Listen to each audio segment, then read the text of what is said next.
Bienvenidos al Practicante. En este episodio de Raíces Peruanas versaremos escuetamente sobre la alfabetización en la temprana república, así como la importancia de la educación actualmente.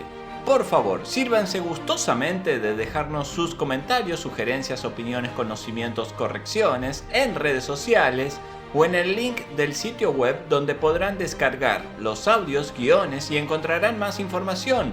Si les es afable, no olviden suscribirse. Añoramos disfruten el episodio.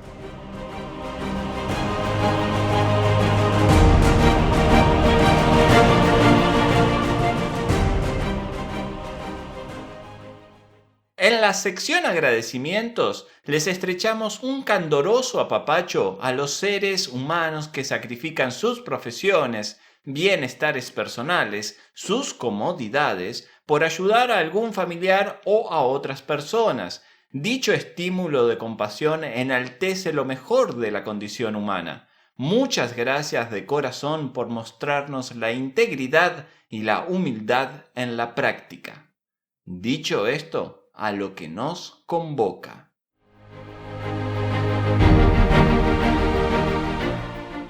Inicialmente, la educación como derecho confirió saludable fisonomía a grupos de personas avasallados por el innoble y penante trato recibido en la época colonial. Se exploró como abreviatura de poder contra las dictaduras quiméricas de algunos abusivos por apropiarse del sosiego de pueblos y empeñarlos a la lucha contra las fuerzas de la libertad nacional. No pueden ocultarse las intransigencias que tuvo el Perú republicano en sus inicios para fundar un sistema educativo de cepa progresiva y desarrollada para su época, con lo cual, a pesar de que la Constitución de 1823 dictara una educación universal para todo el territorio nacional, la creación de colegios y universidades, incluso hasta los conventos fueron ordenados como escuelas de primeras letras, no pudo extenderse a todo el país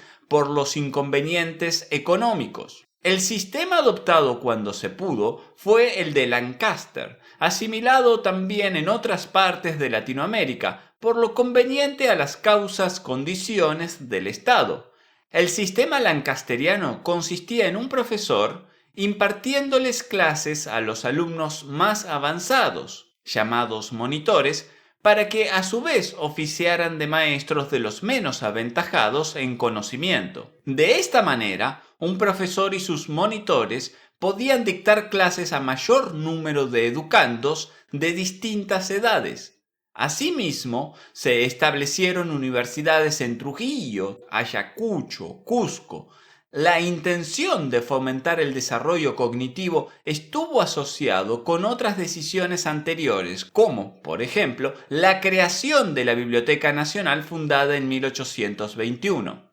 En inmediato sendero tomado para la formación de la República del Perú, nos topetamos con el desmejoramiento en la administración educativa, tendiendo a desconcertar sin sutileza alguna. La peste dionisíaca en nombre de la libertad de las guerras independentistas no fue panegírico para nadie que apoyara noblemente la causa, pues mucho había por reconstruir, equiparar, restablecer, disputar, proliferar, formalizar. Sin embargo, la cicatería empática y los intereses egoístas moldearon críticas, superpusieron prejuicios.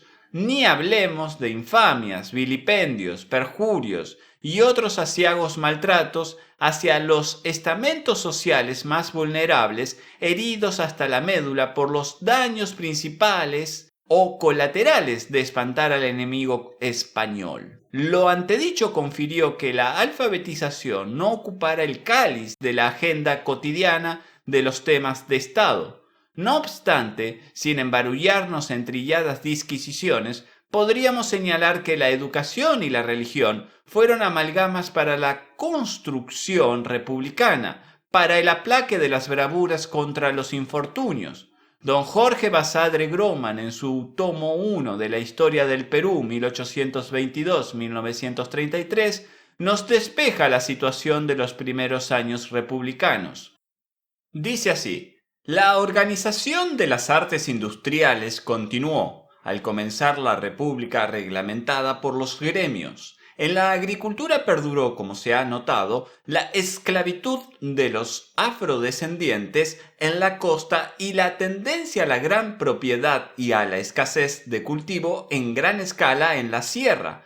Pero la minería, fuente primordial de la prosperidad colonial, entró en un periodo de franca decadencia por la destrucción de las minas de Pasco, por la abolición de la mita, por la falta de impulsos técnicos y por la carencia de brazos. El régimen de las contribuciones, con las breves alteraciones impuestas por el cambio de régimen, supresión de monopolios, etc., permaneció idéntico. El tributo de los indios continuó cobrándose. Cabe igualmente señalar de inmediato que no hubo solución de continuidad entre la educación colonial y la educación republicana. Perduraron el analfabetismo popular, la tendencia clásica y formalista en la instrucción en todos sus grados, el alejamiento de la orientación técnica, el régimen escolar que se iniciaba en las escuelas de primeras letras, continuaba en las aulas de latinidad y terminaba en los colegios, mezclas estos de planteles de enseñanza primaria, secundaria y profesional. Perduró también el descuido en la preparación intelectual de la mujer. Pero cuando se habla de supervivencia de la época hispánica, es preciso distinguir entre supervivencias españolas peninsulares, sean derivadas del Estado, sean derivadas de la vida social, y supervivencias provenientes del contacto entre la cultura introducida por España y el ambiente americano. Una identificación total entre España y el Perú no se realizó por la acción de dos clases de factores: factores previos, o sea, predominantemente rurales, y de la raza, la numerosa población indígena y su condición dentro de la legislación y la realidad, las supervivencias sociales y culturales autóctonas, la presencia adicional de los afrodescendientes, el nacimiento de varias generaciones americanas, la aparición de trajes, comidas, bailes, palabras, usos sociales y otras formas de vida que, en conjunto, pueden ser llamadas criollas, dando a esta palabra una acepción más amplia que comprenda todo género de mestizaje físico o espiritual. Hasta allí las palabras de don Jorge Basadre. El homo politicón, las actividades políticas basales del ser pensante, se instituyen desde la educación a través de permitirle hacer las preguntas correctas para progresar como individuo, familia, barrio, municipio, provincia y nación. Longitudinal y transversalmente, como si de meras correrías se tratase, los embustes presentados en decálogos políticos homologados por la retardación fidedigna a las metas propuestas cupieron desde un inicio para sangrar, tiempo después, con una estimulada lucha de clases que perjudicó al Estado. Añádasele, por si fueran exiguos los contratiempos, el acercamiento de las falanges del totalitarismo y su casuística en las postrimerías de la tolerancia social, atalayados desde las torres epistémicas hiperdesarrolladas del siglo XXI. Hubieron equilibrios culturales que se sostuvieron inadecuadamente. No se aspiró a mejorar la emancipación de las minorías ni a aminorar la dominación de los talentosos, de los sufrientes. Con los hombres de poder desplazados hacia la redundancia social, hubo efectos pospuestos a las inquisitivas metodologías de interrogación elaboradas de antemano por la intuición. La brevedad de la existencia se antepuso a la metáfora de existir. Por cierto, un mal irresoluto de tanto en tanto en los primeros 10.000 años de existencia, del que se presume es el ente psicofísico u organismo psicobiológico más desarrollado. Nos referimos al ser humano. Periódicamente su evolución, lejos de rendir culto a la perfección, se prosterna en la adaptación. Por las corrientes fechas, ya no es socialmente vergonzante ser pobre, sino no salir de la pobreza, que implícitamente implica ser consciente de las deficiencias y aniquilarlas. Ahora bien, una actividad ligeramente desdeñosa, arracimando el desdoro, es preguntarse si la riqueza de uno se funda en la mendicidad del otro, un efecto columpio económico. Continuando por la senda del efecto de uno sobre lo otro, pasamos de una tutela a otra, es decir, hacemos trueque de una ablación por otra.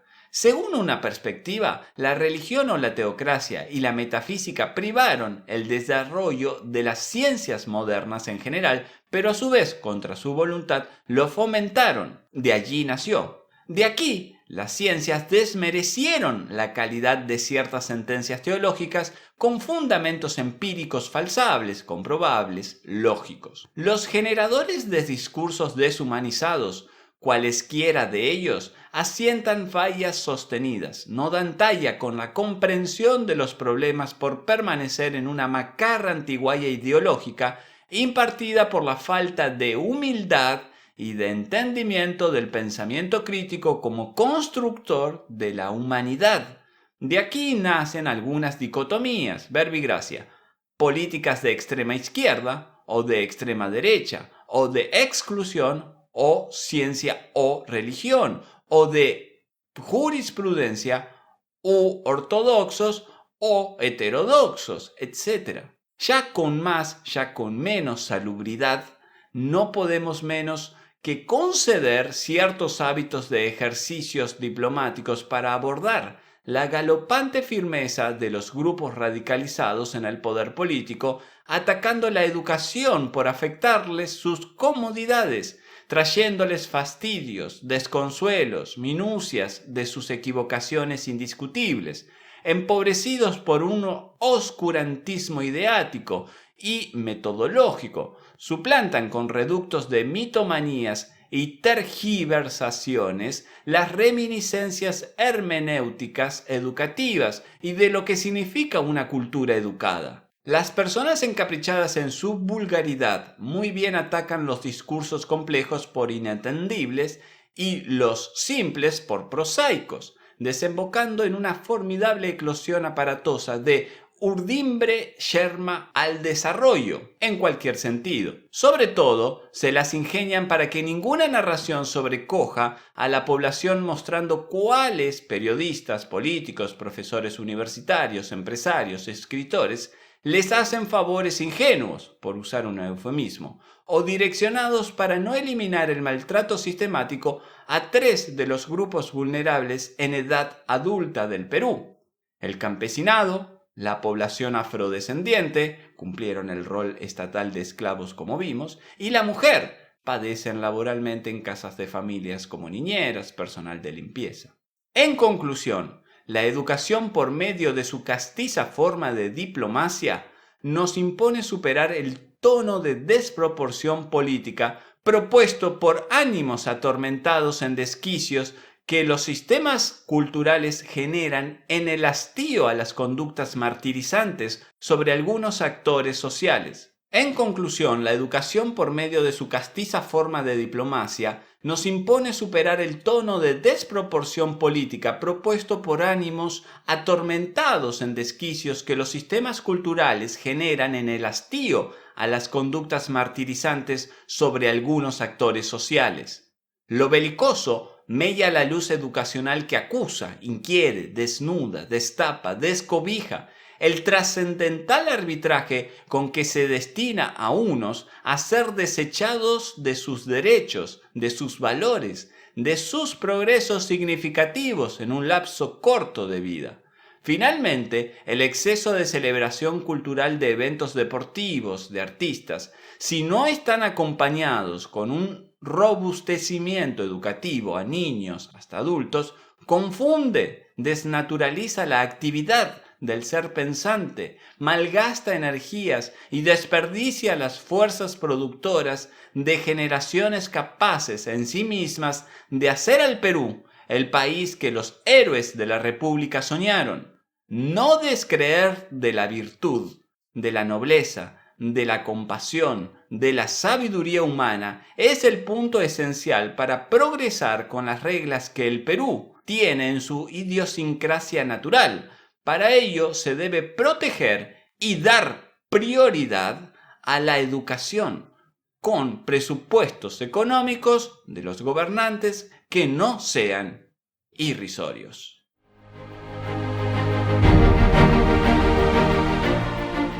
Muchísimas gracias por habernos acompañado. Estuvimos con ustedes en Música Epic Blockbuster 2 por Rafael Crux. En guión y locución, Juan Eduardo Reluz Machicote. En sonido e imagen, Jessica Francesca García. En dirección, Grisélida Reluz Chafloque. En producción, Blas Joler. Hasta la próxima, cuando las causas y condiciones sean las propicias. Carpe diem.